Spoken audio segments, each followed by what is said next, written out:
I'm lowering my expectations. And by the way, I have not excluded the possibility the Cardinals are going to bring in not one or two high impact or high leverage relievers. But as the days go by, you just wonder, because we know they don't have much of a taste for bidding contests.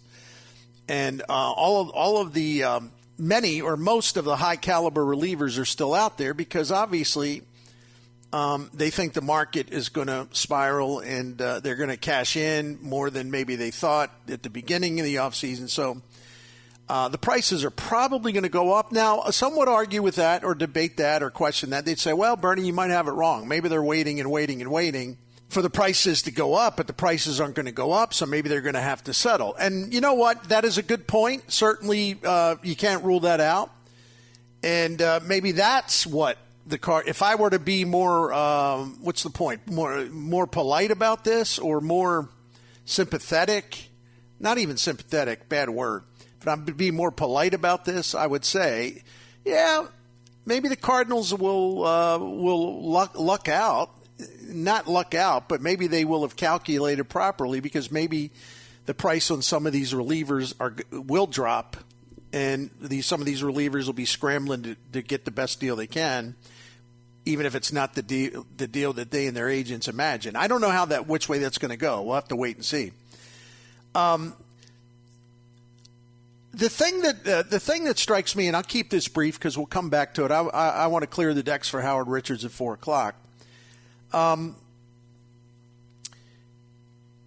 We all thought, well, the Cardinals, they have to change their model. They're going to have to spend more on top-end starting pitching, whether they like it or not. The market is shifting. They need to adapt, adjust, and they need to get with it, because you're not going to get top starting pitchers at a bargain rate. It's just not going to happen. And even with Sonny Gray, I like the signing a lot, as you all know.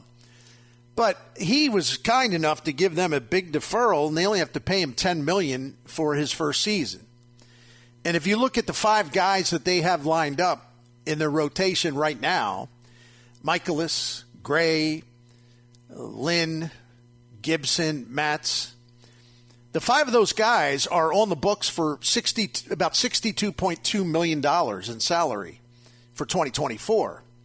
You may be surprised to learn, as I was when I researched it, that actually the Cardinals, the money they have right now invested, payroll money invested in starting pitching right now, subject to change, obviously, because other teams, there's still starting pitchers out there. Other teams will be spending money. But as of now, the Cardinals are number 5 in the majors in terms of money on the books for 2024 for starting pitching. I was surprised by that. Wow. I thought they'd be middle of the pack or something. Yeah. That doesn't mean that, they did everything great. Why question anything? I'm not questioning anything. I'm just saying you got some potential issues in your rotation, including Steven Matz, who has not been able to stay healthy for long in his 2 years with the Cardinals. I love Sonny Gray, but as Joe Sheen and others have pointed out, Sonny Gray had injuries in 21 and 22. His innings total tapered off those years. Lance Lynn had a knee problem in 2022. Kyle Gibson has been healthy since 2017. Miles Michaelis has been very sturdy in terms of innings the last couple of seasons. But the Cardinals, they have at least some risk factors in this rotation, to say the least. And it's an older rotation. And you have to ask yourself, you got to be very clear-minded about it, even though I really like the 3 signings. I'm not trying to act like all of a sudden I didn't like them. But I also know that there's built-in risk that comes with these signings because all of these guys are older. And there's been some instances of injury issues. And I don't think Sonny Gray, for example, as much as I like him, I don't think he's going to be able to repeat what he did in 2023. But, again, that's why they play the games. We'll see. What the bothersome part about it is they have very little in terms of any kind of proven commodity in support of this rotation, should they have to fill in because of injuries. And it depends on what kind of injury blows we're talking about. Is it minor stuff? Okay, no big deal. Is it moderate stuff where maybe, you're talking about filling in for a Matz for, 15, 20 days, 25 days on the IL? Well, I guess they could get by, but you would hope that they would have more than just being able to get by. But if they would have something if something would hit them the way it did in 2021, where all these starters were just getting pounded or dealing with injuries and they just ran out of them, basically, what are you going to cover with? And I know that John Mozeliak can always do what he did in 21 and 22, which is go out and acquire pitching at the deadline. But you'd like to see him be proactive to an extent.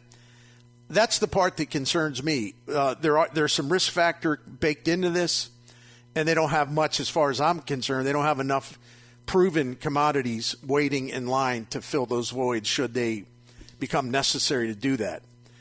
And that bothers me. And the bullpen, of course, is still an issue. And I'm really concerned that the Cardinals think that they're fine down there or something. I don't know. We'll see. But you know what this tells me? How little, at least so far, they've invested. It's all relative, but how little they've invested in starting pitching is that all this talk about, Bill DeWitt knows now and Mo knows they're going to have to change their model. They're going to have to update it. They're going to have to spend bigger on starting pitching. That's just the way the market is. You can't dictate the market. You have to get in line with the market if you want to sign these top guys. And I think we have our answer. And again, without diminishing the starting pitchers that they did sign. And again, I like the moves. Don't get me wrong. But this notion that the Cardinals were going to tear up their model and start throwing money around to get, you name the starting pitcher you wanted, other than Sonny Gray, is pretty naive if you think about it. The Cardinals have never rolled this way, and I don't know why we would think that they would. I'm not here to defend the approach, but I'm just trying to reinforce what we already know about the way Chairman Bill DeWitt Jr. and John Mozeliak guide this franchise from a payroll standpoint.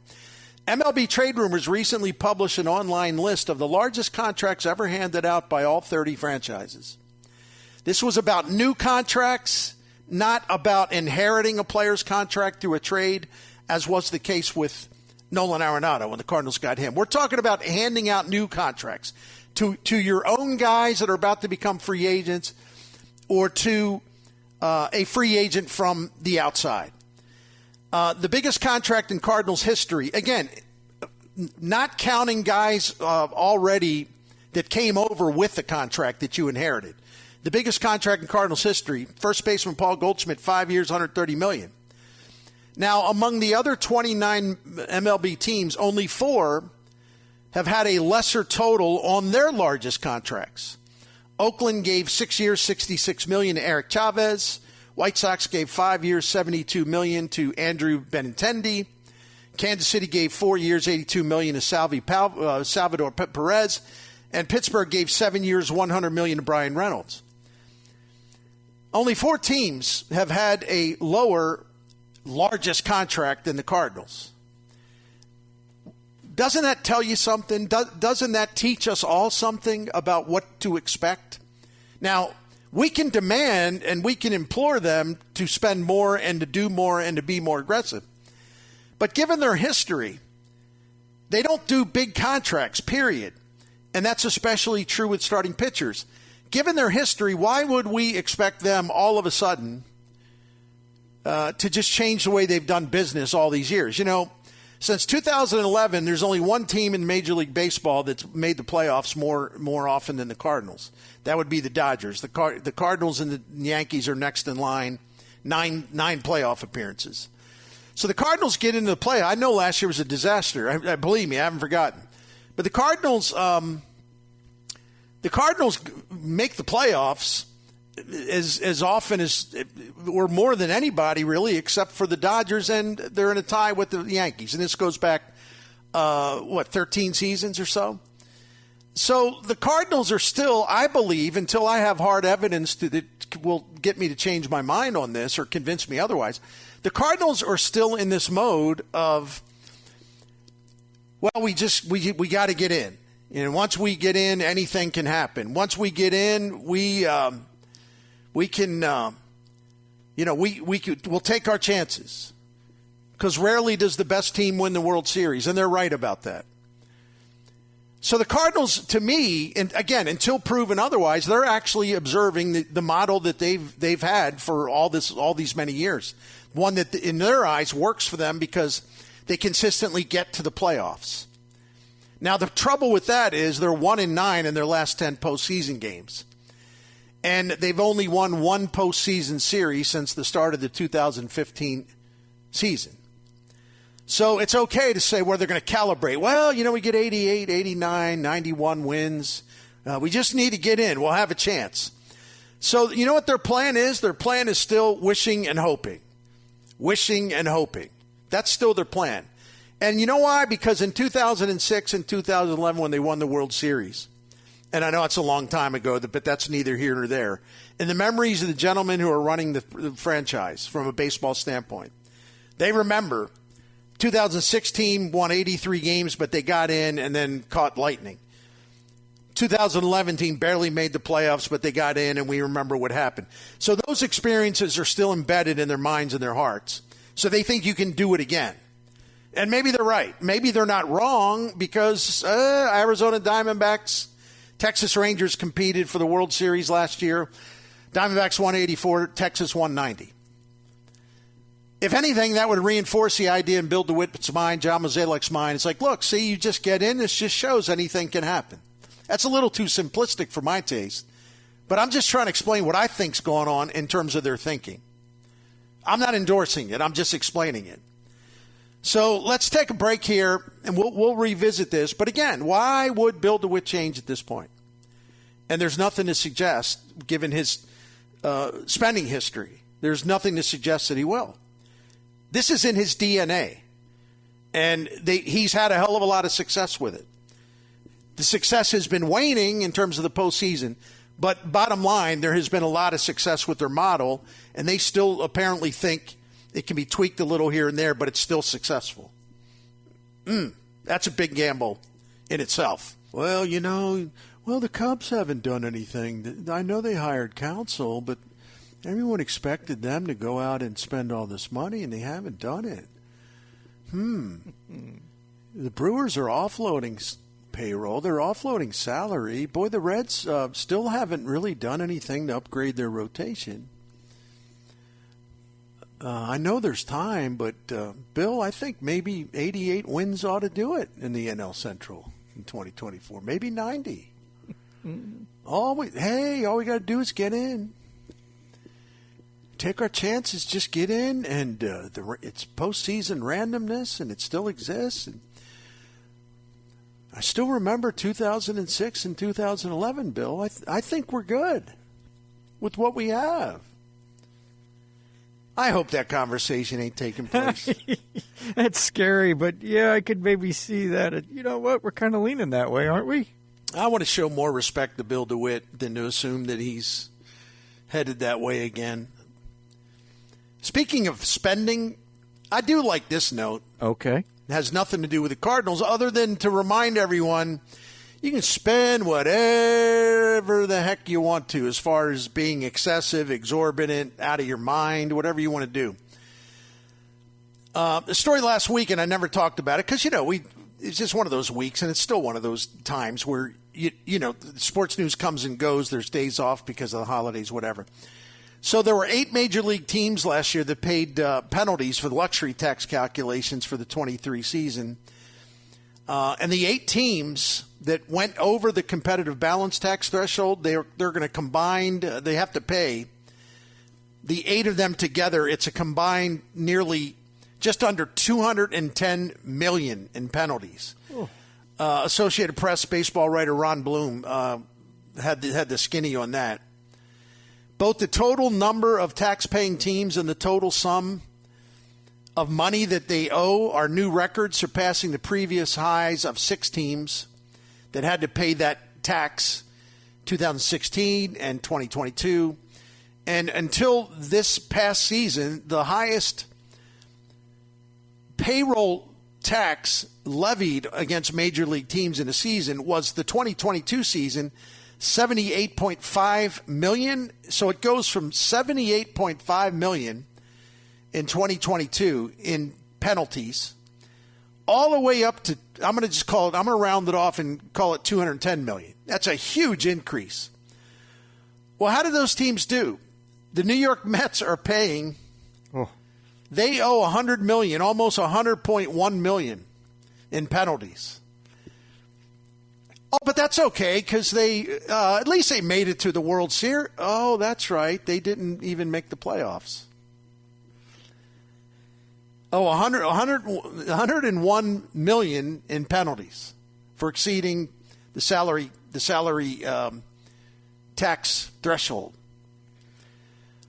The Padres owe just about $40 million. Well, that's all right. You know, they bought all those free agents and A.J. Preller strutting around like he's the big shot because all they do is win in San Diego, right? Didn't make the playoffs. Arizona Diamondbacks did with their small payroll. New York Yankees, $32.5 million in penalties. Did they make the playoffs? No, they did not. 3 of the 8 didn't even make the playoffs. The Dodgers, who owe $19.5 million, they had 3 postseason games, only 3 more than the Cardinals did last season. Got swept by the Diamondbacks. The Phillies won around, but then kind of got worked over by who beat them in the? Was it Houston that beat them up? No, it was Diamondbacks. I'm sorry. Yeah, no. So the Diamondbacks worked them over. So the Phillies owe $7 million on the tax penalty. The Blue Jays, they didn't win anything. No. They got in the playoffs. They didn't win anything. $5.5 million they owe. The Braves, I don't know. Another lost postseason for them, even though they did win it all in 2021, but they went belly up pretty quick in 2022, and then again this past postseason. They owe $3.2 million. Only team of the 8 that had to pay up. Only team of the 8 that really did any damage whatsoever in the postseason. I guess you give Philly some credit because they did make it to the NLCS. Yeah. But the Rangers, the Texas Rangers, they were not over the luxury tax by much. It was $1.8 million. That's what they have to pay, I should say. That's what they have to pay. But they won the World Series, so that small penalty is well worth the money. Oh, yeah. But I don't know that as we were sitting there when they were falling apart in September, anybody thought that they would win the World Series. I'm serious. Oh, I didn't. Yep. I agree. And that's why, and again, I'm sort of circling back and tying all this together. If, in fact, Bill DeWitt Jr. and John Mozeliak, their principle, their philosophy right now is like, well, wait a minute. Look at all these teams and all the money they threw away. Look at all these teams that outspent us. What do they have to show for it? A lot of them didn't make the playoffs. A lot of them got bounced early in the playoffs. Well, we can do that too. We can make the playoffs and get bounced, and we would spending a fraction of the cost on payroll. If the Rangers can barely go over the threshold and they win the World Series with 90-win team, and the Diamondbacks of all people get to the World Series and put up a fight, they go down in the World Series, but my goodness, they won 84 games in the regular season. So what does that tell us, Bill? Doesn't that tell us that the way we look at things is actually the smart way to go? Oh, boy.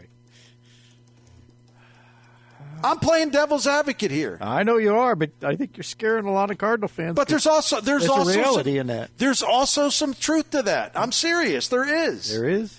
I'm not defending him, so don't you dare accuse me of defending him. But I'm just trying to look at this and, remind you of a few things. The Cardinals have only been they haven't been to the World Series since 2013. But if you look at all the teams, there have been a long list of teams that have spent a lot more money than they have since the start of the 2013 season. I mean, a lot more money. And the Cardinals have done better than many of those teams, or they've done just as well as a collection of those teams that actually spent a hell of a lot more money to basically get the same type of results, which means not winning a World Series as well. And, just a reminder, I mentioned some of this last week, but since Major League Baseball went with an extra wild card, they added a wild card in 2012. It went from 1 to 2. Now it's up to 3. Mm-hmm. There have been, since 2012, teams that have the 2 lowest average home attendance figures in baseball since 2012. They've made it, we're talking about Oakland and Tampa Bay. Okay. Since 2012, they have combined to reach 11 postseasons. Okay?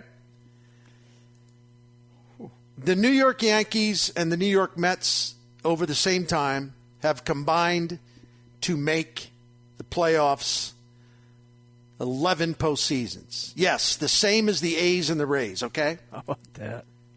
Money ain't everything. It can help you get there, but it ain't everything. And I think too often we forget that. The problem is the Cardinals don't make good decisions on their spending. They actually have had some of their investments backfire because they overestimated who they were bringing in. And what about all these bully boy teams that spend and pile up all these 100-win seasons? A lot of them, most of them are big spenders as well. Well, yeah, if an organization spends wisely, not wildly, but wisely, a high payroll absolutely can help the wealthiest teams get into the postseason. But you know what? And the Dodgers are a great example of that. They've been in the postseason 11 times in the last 12 years. But it also isn't financial clout. People always want to conveniently forget this. I don't think anybody's better than maybe Tampa Bay at drafting and developing players and taking advantage of the international market than the Dodgers. And that stuff is not all based on, well, we're going to outspend everyone. They're actually smarter than most teams, including the one here. But you know what? Once you get into October, even if you get there more often than the smaller payroll outfits, that's just one step. Yeah, you have to make it to win it. But once you get into postseason, you're on your own. You don't win a World Series by waving your top 5 payroll ranking from Cots contracts around. Well, look at this. It says we're number 1. Well, yeah, Bubba, you're number 1 in spending. What does that have to do with winning in October?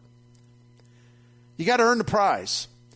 Since 2012, when both leagues added a second wild card, there have been 22 instances of a team winning 100 or more games in a season. 22 times. Only 4 of the 22 won the World Series. Huge spending does not guarantee a gosh dang thing. I do think it helps. And I do think that the Cardinals need to break out of their comfort zone. I've said that 100 times. I'm not, however, one of these people that somehow talk myself into believing that 28 seasons of doing things a certain way and attaining really outstanding success over the 28-year body of work. Last year was brutal, but it's part of the body of work. And the Cardinals have been very successful and more successful than all but 2 or 3 Major League franchises for 28 years. That's because they do things the DeWitt way, a certain way. And you know what? It's weird, but it actually, for the most part, has worked out very well. Last year, certainly not the case. Also going belly up quick in the postseason. That's not the case either of things working out well. Once you get in there, I don't expect you to get to the damn World Series every year. But once you get in there, you got to start having some postseason success. Cardinals won the division round series from the Dodgers in 2014. Then they lost to the Giants in the NLCS. But since they beat the Dodgers in 2014, they've won 1 postseason series since then. That's beating Atlanta in the 2019 NLDS. For a team that it takes pride in getting to the postseason so as often as they do, and here's a reminder, since 2011, only the Dodgers have gotten to the playoffs more times than the Cardinals. It's 11-9. The Yankees are also at 9. But once you get there, you have to take advantage of it. The Yankees haven't. The Dodgers have, but only to a point. They haven't won a World Series in a full season since 1988, but at least they get there just about every year. But what does it matter when every year you also get booted out pretty quickly? But they did make a couple World Series in there too. So I'm just trying to tell you, I don't agree with the thinking there at Busch Stadium about payroll. But if you want to try to be fair, and I know there's a lot of people that don't want to try to be fair at all. They want to see DeWitt just throw money around like he's crazy, and it's like, hey, do the Steve Cohen. This will be great. I've said it a million times. I'll say it again. I don't need anyone to prove something to me by blowing money, wasting money stupidly. Why would I be impressed by that? But you better make better decisions on what you choose to spend. And every now and then, you got to break out of that comfort zone, and you got to get in the bidding for a top starting pitcher. But I'm going to go back to something I said earlier in the show. Why is it that many of us, not me, many of us, expect Bill DeWitt's DNA to change? And he's going to get in there and show everyone who's the boss when it comes to Yamamoto, right? Right.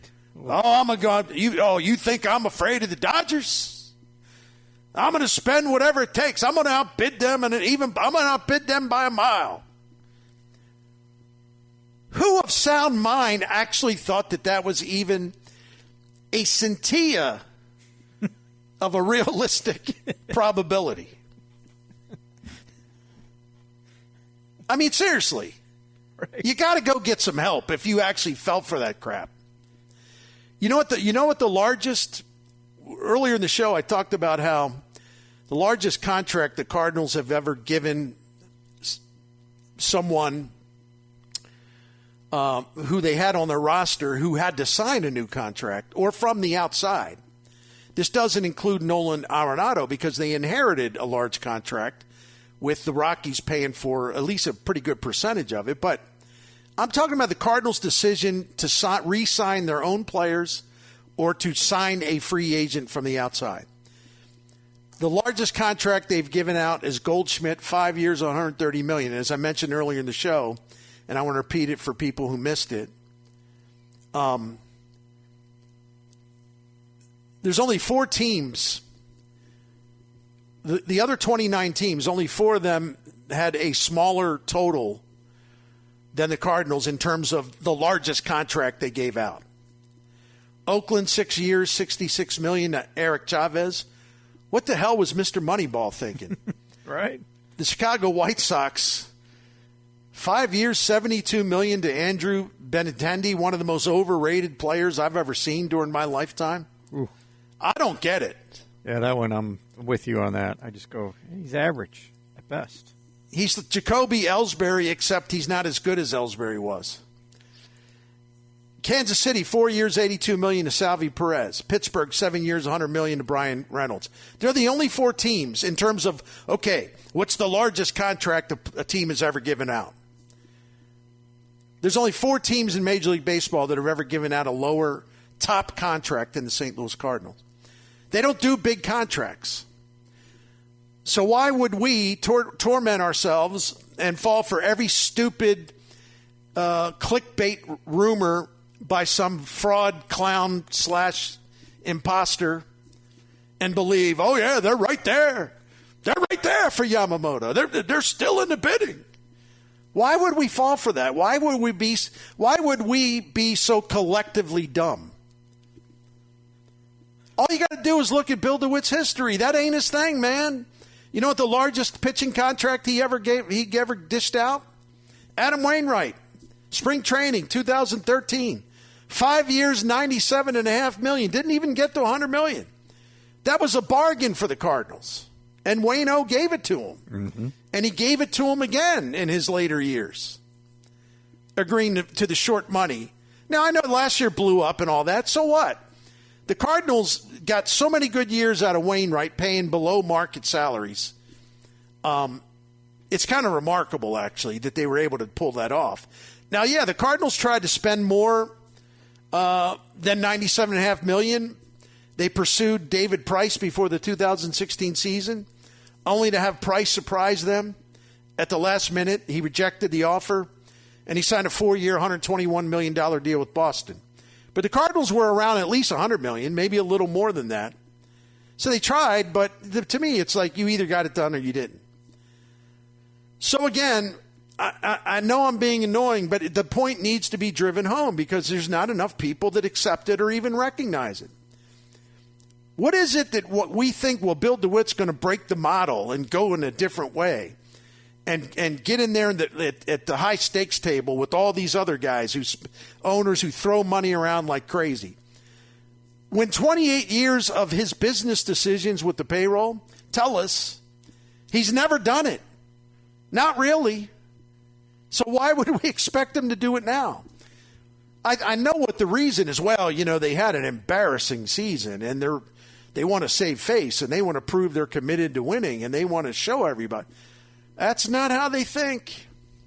They can talk a good game sometimes, but that's not how they think. And to sort of end it on where I started, they know they still have a good chance if their starting pitching is solid next year. And I'm assuming that they're not completely insane in terms of, we don't need any bullpen help, major help. We're fine. We really like what we have. Unless they've completely lost their marbles, they're going to get some bullpen help that matters. But they know that the key thing is if we get in, anything can happen. 2006, 2011, look at the Diamondbacks. Look at the Rangers. Look at all these 100-win teams that went bye-bye early in the postseason. We get in, we'll take our chances. I really believe that that's their operating principle. Same as it ever was, really. Yeah. It's just some of us actually kind of fell for Mo's come-ons where he was given the indication, we pitching. Well, pitching, he said that, pitching. Well, that's 3 times. Pitching. Okay. Sonny Gray, Lance Lynn, Kyle Gibson, that's 3. There you go. You got your pitching. 1, 2, 3. That's so true. Oh, man.